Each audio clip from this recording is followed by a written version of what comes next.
dweller of the dark. We are a channel honoring the yellowed and blackened bones of many prominent authors. We will be digging up several obscure, strange, and forgotten authors who influenced many of the great horror, science fiction, and fantasy writers to date.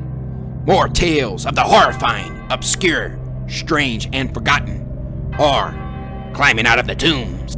Check out our links below for more information. Subscribe, comment, like, donate, or I'll send the devil of Black Bayou to rip your head off, as we did the like button. Send us ghoulish delights for the Skull and Bones collection. Your pound of writer's flesh will feed our ghouls. For now, children of horror, legion of ghouls. Tonight, the Skull and Bones collection proudly presents another howler from rising horror master Thomas Swafford. By the light of the silvery moon, we unleash his clawed creation, showing gratitude.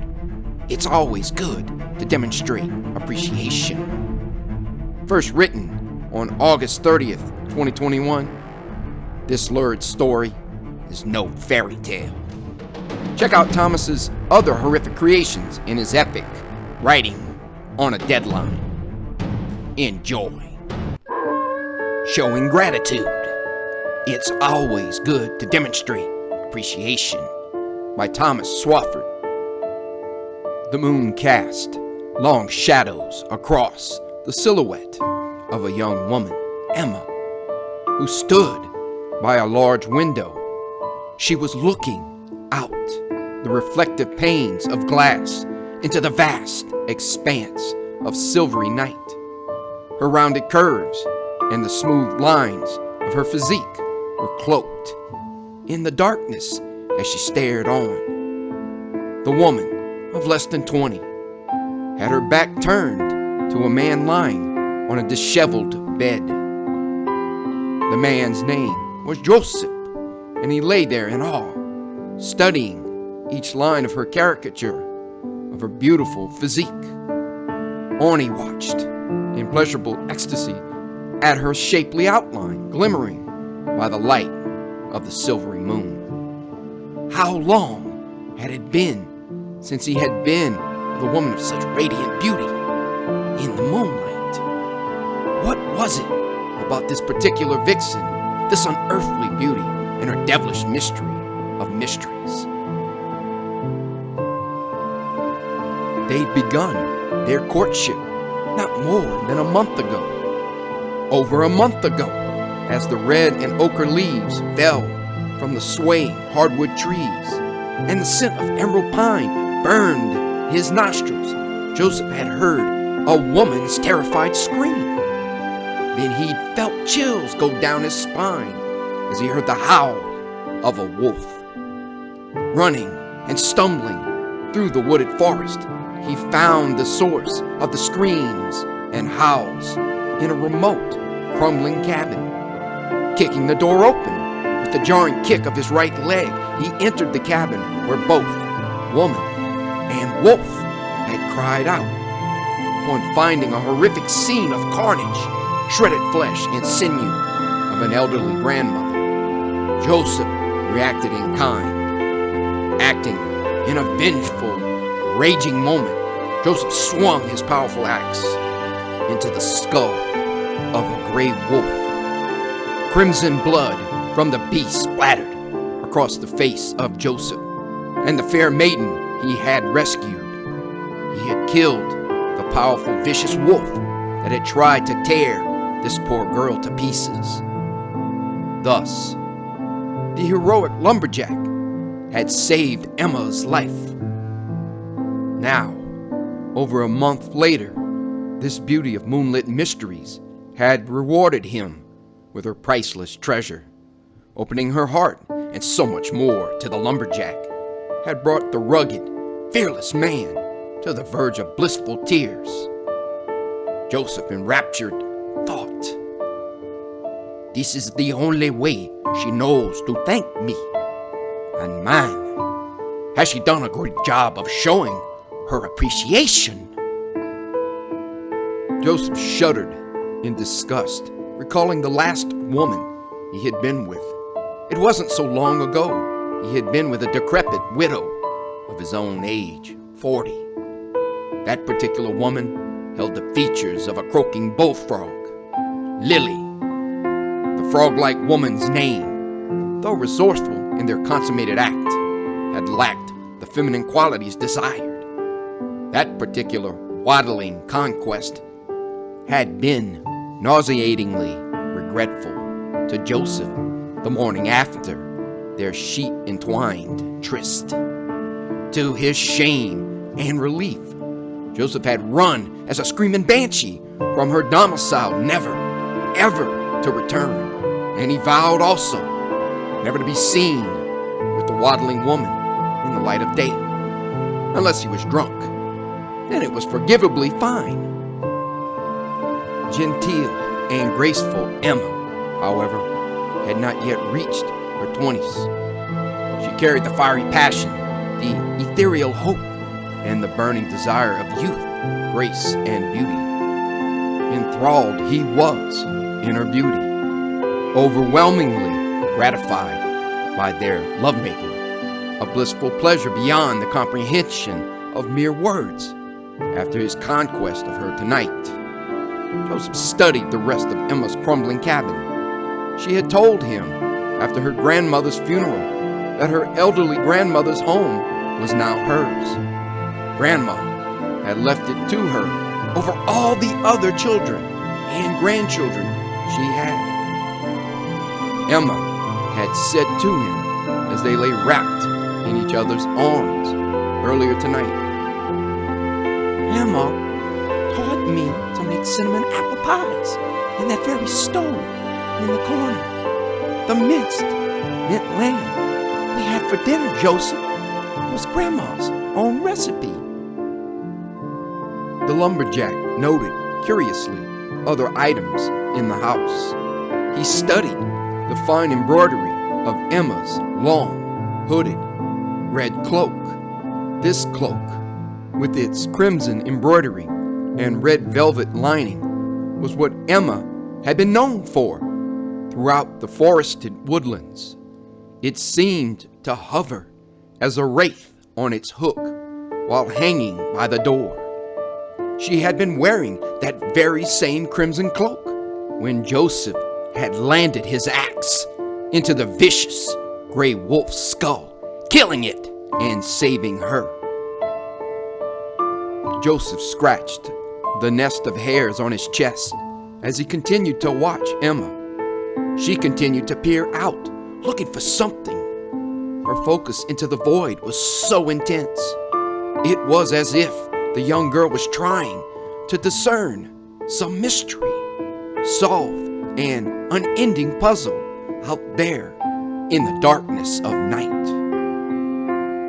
Joseph asked, "Emma, what's got you staring so long into the forest in the middle of the night?"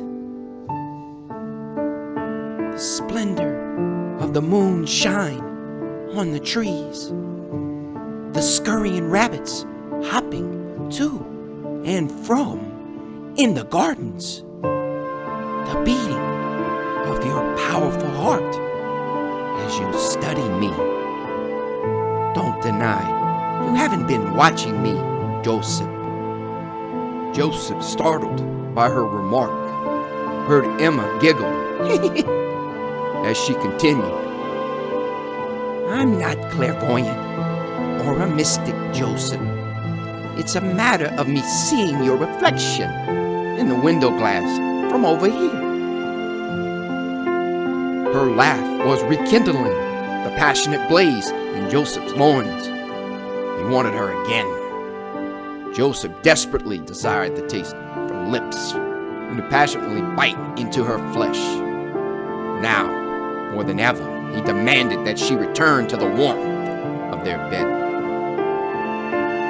Trying wickedly to coax and coerce Emma back under the sweated covers, Joseph consoled Emma. "I'm truly sorry about your grandmother." He took in a deep breath, catching a whiff of something animal-like in the room. Josef wanted all his words and gestures to appear kind and empathetic. If he was clever enough in his ruse, she'd come back pawing away at him. It's horrible what that gray wolf did to her. The wolf is not to be blamed. The creature is driven by carnivorous instincts. It was only doing what instinct drove it to do. Icily, Emma replied. Josef felt the chill and distance in her words now. She said them as vestiges without any semblance of human compassion or any emotion. Just as carnal instincts drive humans to such savage things, or worse. In the end, it's a fallacy to think we are above our wolfish brothers and sisters. Underneath that shroud of pious skin covering us, we are no better than the ferocious wolves. Stunned, Josef rubbed his temples and tried grasping at Emma's stoic comment. Had she forgotten that there'd been blood splattered in this very room from a gray wolf attack? Hadn't that vicious beast savaged and shredded the very flesh of Emma's beloved grandma from one end of the room to the other? Wasn't it Emma who found the torn body parts when she opened the door with her parcels of foodstuffs? And in that same moment of horrifying revelation, what would have stopped the gray wolf from tearing Emma into similar bloody shreds? What if Josef had missed or been moments too late when he attempted to smash in the wolf's skull with the double-bladed axe? Josef the lumberjack found Emma's reactions, detachment from reality, icy coolness in her words, and a total lack of empathy for Grandma deeply troubling. Josef turned over to better face Emma's shadowed silhouette as a night breeze creaked the roof and walls of the dark cabin. He recalled another breeze a month ago on that fateful evening. It was a blustery night when he had saved Emma from the fanged beast.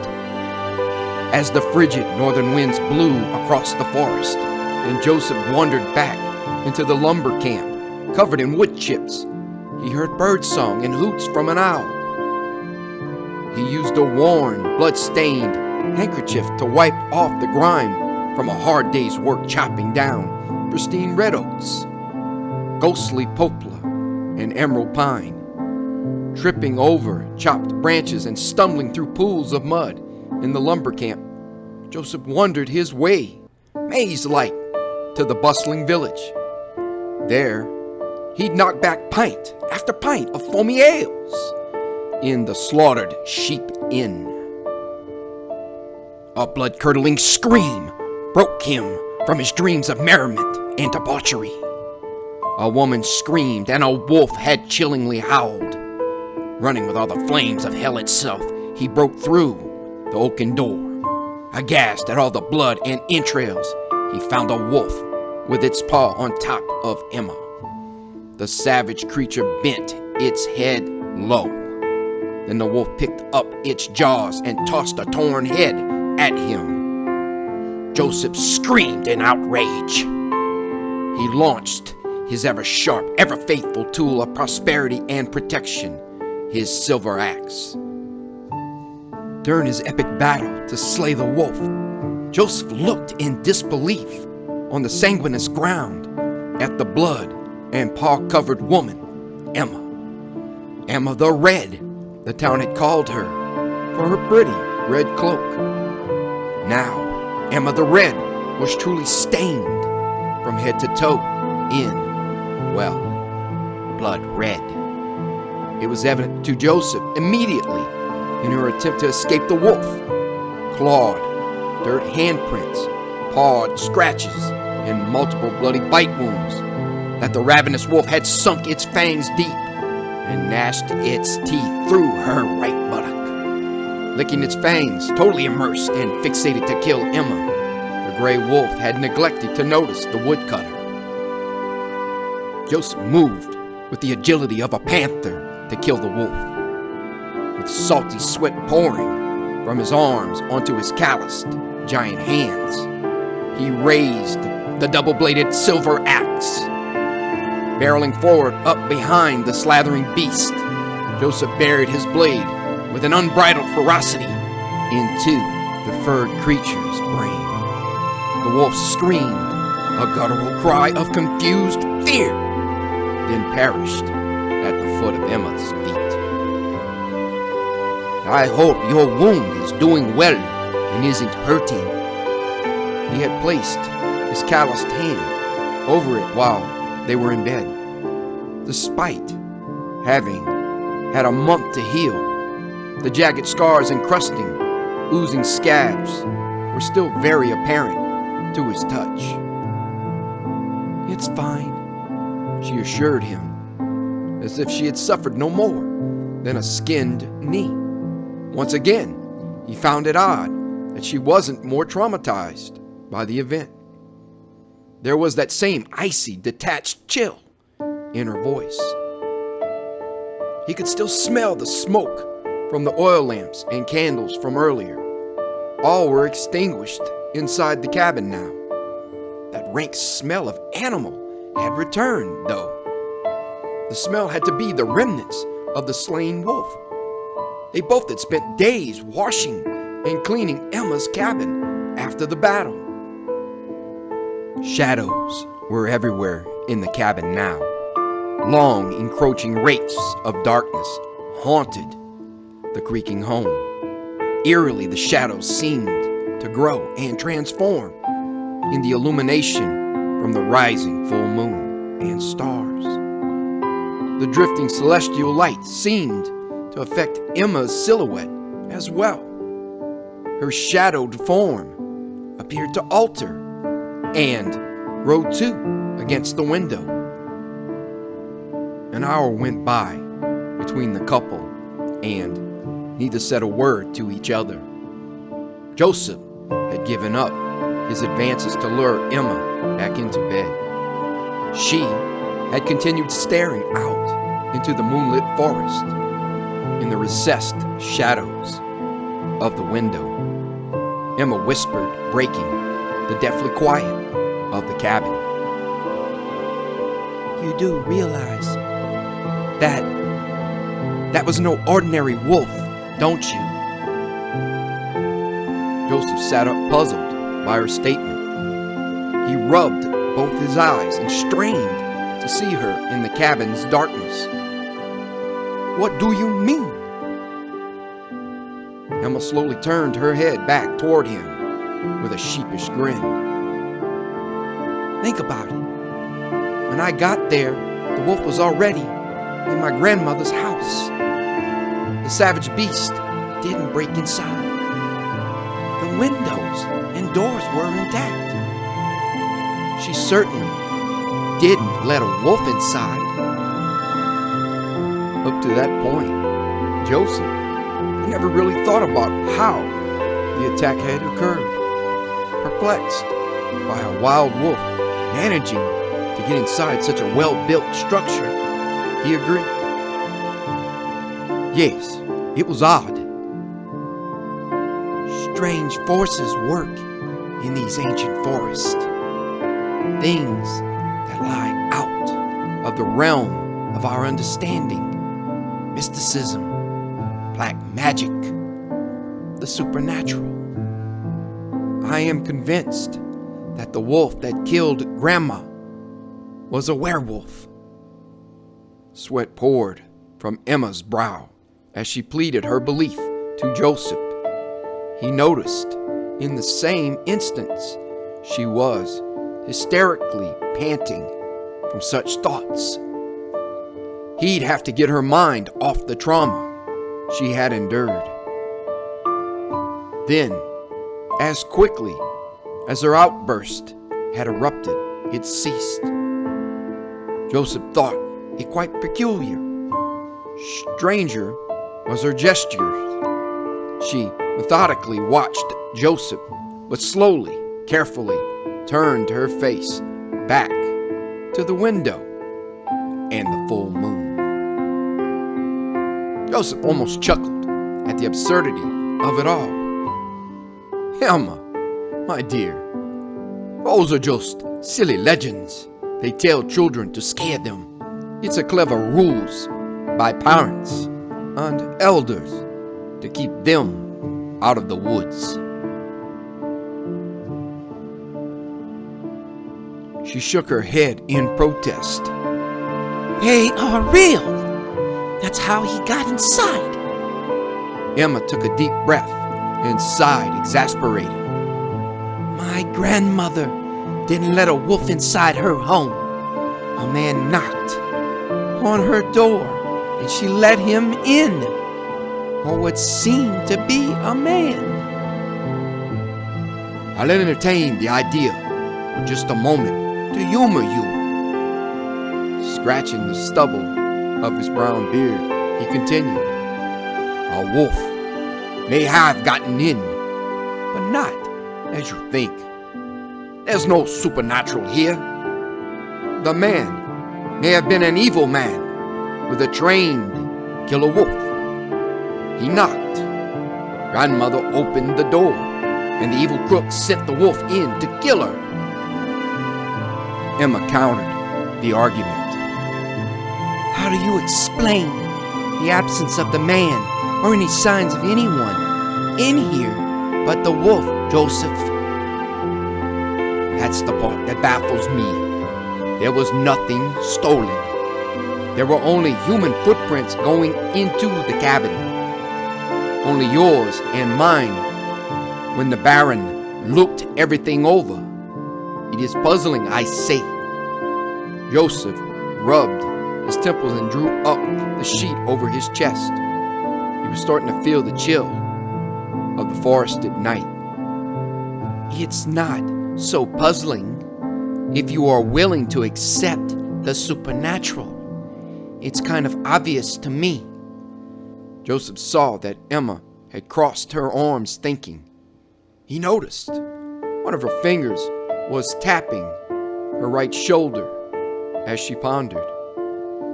Maybe the wolf, in the disguise of a man, said he needed a drink of cool water. Maybe this man said, "I'm hungry." Now those words would be so ironic, Emma. Josef interrupted. He saw Emma half turn and give him an angry glare. To Josef, in the moment, it seemed the moon was playing a trick of the light on his own eyes.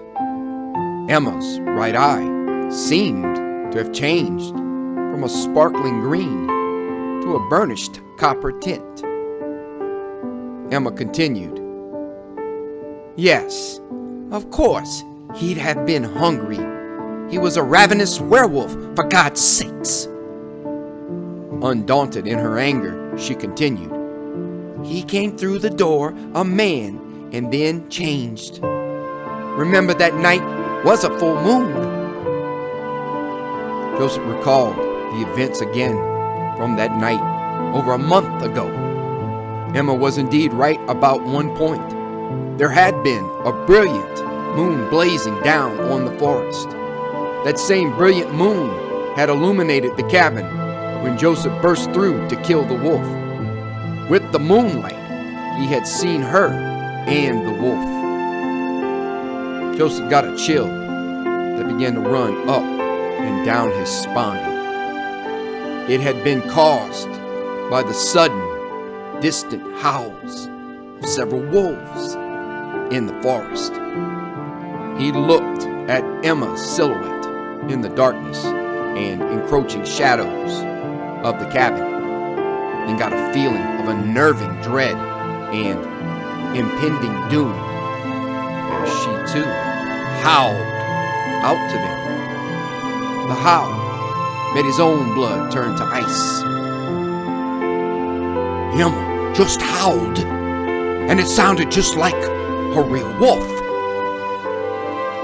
Suddenly, werewolves no longer seemed to be only a silly legend. As he lay there, Josef started to remember something of the myths about werewolves. They weren't born, they were made. How was a werewolf made? In the legends, they were created when a victim of their attack was bitten and survived. Emma had been bitten and lived. "Are you okay, Emma?" Josef asked, gulping in his throat. That smell of animal, of dog or wolf, was back in the cabin. It was stronger than ever. Emma grumbled, or rather, growled. "I'm fine, Josef. There's a reason I am so forgiving of the creature that killed my grandmother." Nervously, Josef tried scrambling out of the bed and escape out the cabin. To delay Emma from attacking him, he answered, "Oh, Emma, why is that? Your grandmother suffered terribly. You wouldn't want anyone else to be torn apart like that, would you?" Josef had bolted from the bed naked and was heading out the door when something had landed on his back, knocking him to the ground. "Emma!" Emma had both her clawed hands sunk into each of Josef's shoulders. Josef felt the burning pain from their flesh-tearing grip. He tried to move and flee, but was pinned to the ground by Emma. Tufts of gray fur draped and tickled his neck as Emma leaned in to growl. "I understand the instincts, hunger, desire, the thrill of the kill that drove him." "Please, Emma, don't kill me."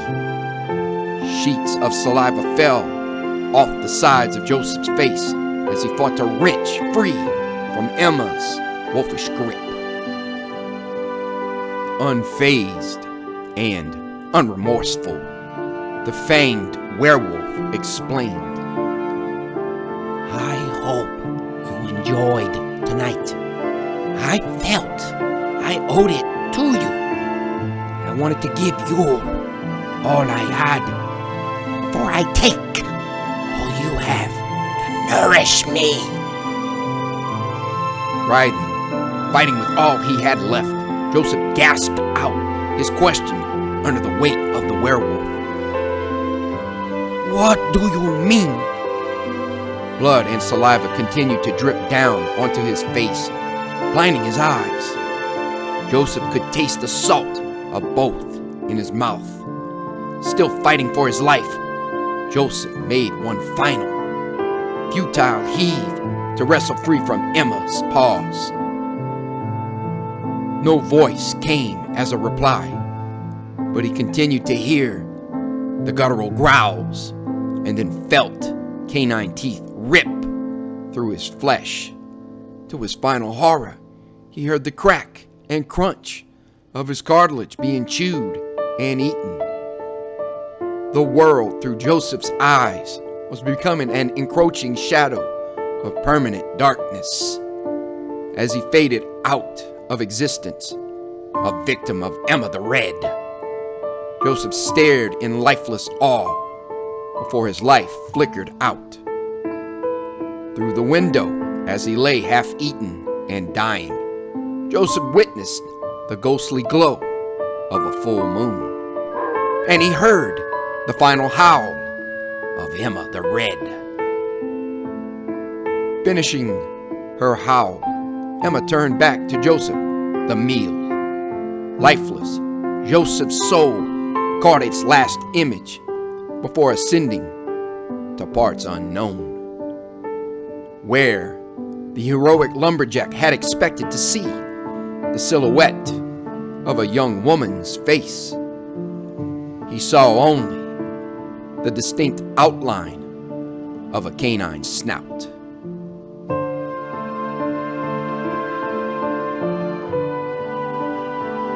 Thank you for listening. Have a great night.